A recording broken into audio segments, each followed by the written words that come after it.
সুপ্রিয় দর্শক শ্রোতা, আপনারা দেখছেন আমার স্বরচিত কবিতা। আমি শেখ ওয়াহিদুজ্জামান এখন আপনাদেরকে আমার স্বরচিত যে কবিতাটি শোনাচ্ছি। এই কবিতার শিরোনাম তোমাদের সাথে। তোমাদের পায়ে চলছি আমি, তোমাদের মুখে বলছি, তোমাদের চোখে দেখছি বিশ্ব, তোমাদের দ্বীপে জ্বলছি। তোমাদের হাতে আঁকছি, লিখছি, গড়ছি, ভাঙছি নিত্য।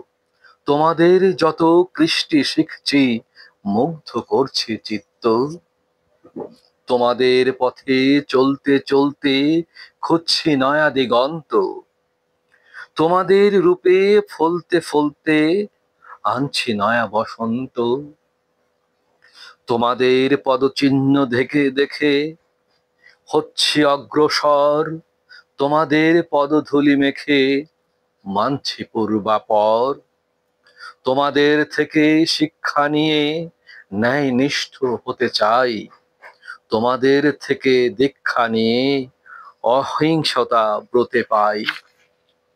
তোমাদের প্রতি কৃতজ্ঞতা হে আমাদের পূর্বসূরি।